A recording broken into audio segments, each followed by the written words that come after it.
He found her at the far edge of his land, half conscious, lying beneath an old maple tree. Barefoot, wrapped in a torn, blood-stained cloth that looked more like a grain sack than anything meant to touch a person's skin. Her body was bruised in colors no man should ever have to see on a woman. Her hair, knotted, clumped with dirt and sweat. Her breathing, so faint it barely moved her chest. Caleb Monroe had seen plenty of darkness in his time. He'd fought in a war that stole more from him than it ever gave. He'd buried a wife too young and a son too gentle for this world. But nothing, no war, no loss, no 30 years of hard ranch life had prepared him for this. Caleb swung down from his horse in one smooth motion. His boots hit the dirt, and before he could even call out, her eyes flickered open. Just a crack. She looked at him, no, through him, like she was staring at something that hadn't even happened yet.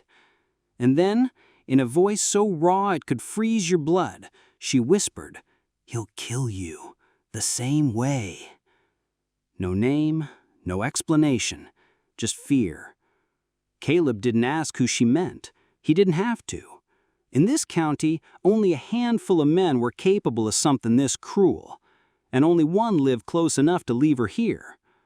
The wind picked up, tossing dust around their feet. Caleb looked down at her.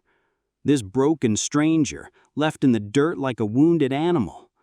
Without a word, he bent low, gathered her into his arms. She didn't flinch, didn't fight, just let her head sink against his chest, as if it wasn't the first time she'd been carried that way. The ride back was slow, careful. Caleb had seen calves in better shape. But still, she held on. By the time he laid her on the spare bed in his cabin, the sun had nearly set. He cleaned her wounds as best he knew how, old soldier's tricks, and cleaner water than he usually spared.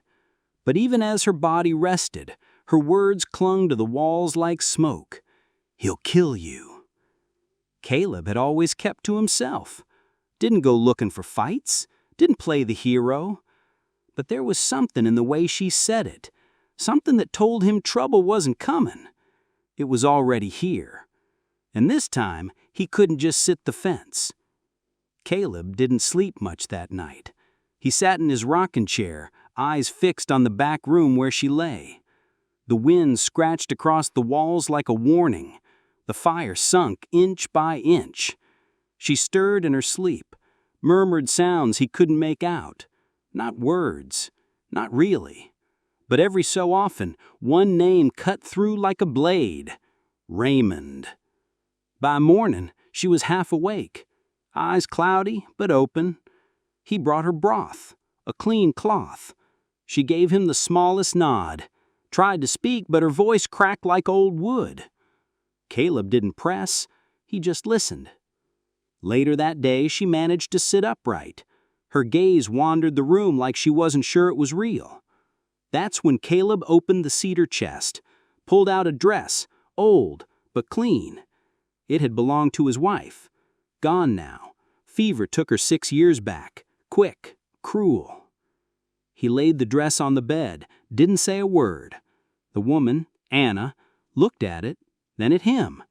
And for the first time, something in her face shifted. A little less fear, a little more trust. That evening, her voice grew steadier. She told him things, not just about what had been done to her, but about what she'd seen. There'd been a boy, 16, a ranch hand. Raymond caught him talking to her one night, and the boy vanished. No goodbye, no word. Folks figured he'd run off, but Anna knew better.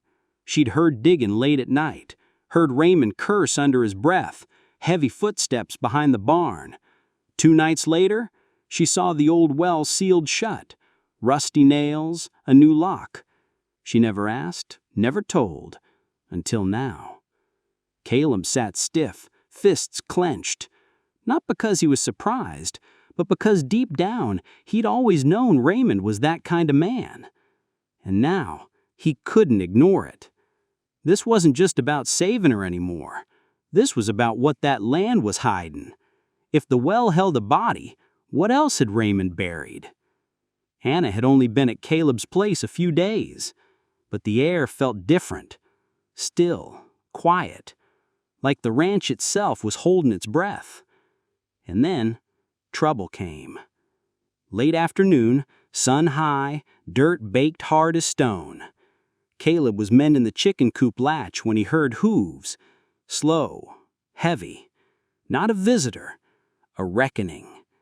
Raymond rode straight up to the porch, didn't knock, didn't ask, just dismounted like he owned the place. Caleb stepped out, met him eye to eye. Raymond spat in the dirt, looked past him, toward the cabin. She's mine, and I'm taking her back. That's when Anna stepped out. The dress hung loose on her frame, but she stood tall, steady. You're not taking me anywhere, Raymond. He blinked, stunned she'd spoken back. Then he moved fast, too fast. He grabbed her by the arm, yanked her close, hand raised to strike. But he didn't get the chance. Caleb's hand shot out, caught his wrist mid-air, twisted it behind his back. The crack wasn't loud, but it was enough. Raymond cursed, stumbled back. Neighbors had gathered at the fence, silent, watching, not turning away this time. Caleb stepped between them. You come back here, it won't go easy. Raymond glared, rubbed his wrist, then swung onto his horse. This ain't over. Then think real hard how you want it to end. Dust rose as Raymond rode off, but something in the air had shifted. Caleb looked at Anna. She wasn't crying. She was breathing steady, like a storm had passed and something stronger was left behind. 2 mornings later, the peace shattered again. Raymond returned.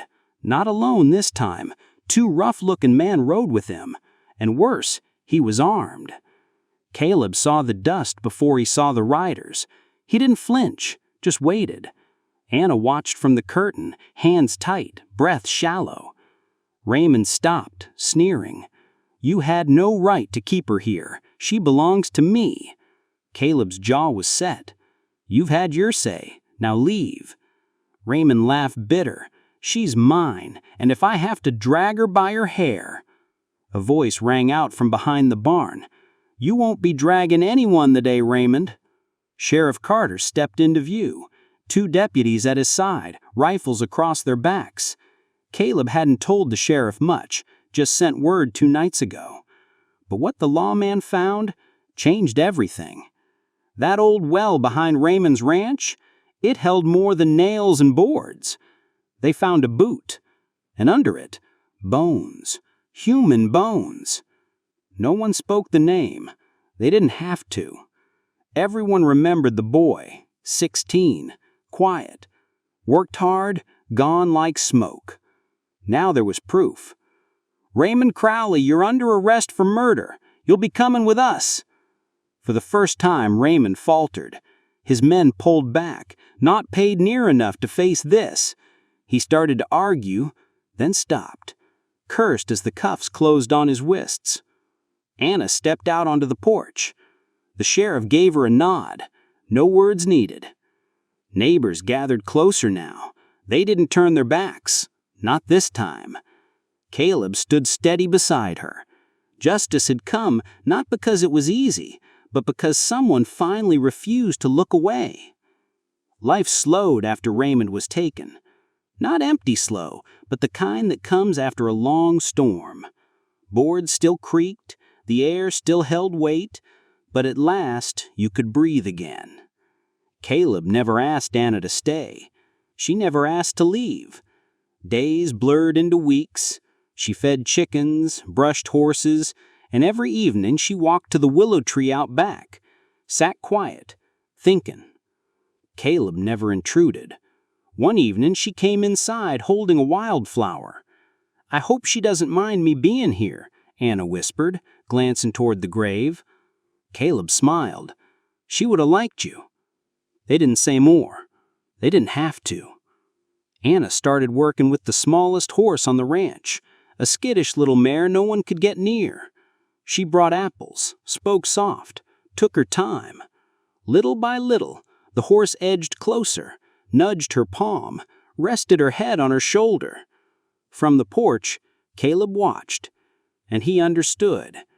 Sometimes we believe we're broken for good, that no one can come close without hurting us, that maybe we're too far gone to fix.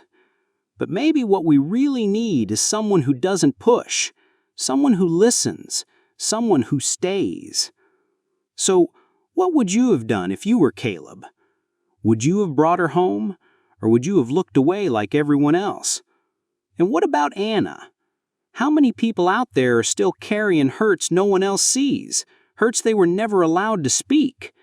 If this story sat with you a little longer than expected, if it reminded you of something you've lived or witnessed, go ahead, like this video, maybe subscribe, because more stories are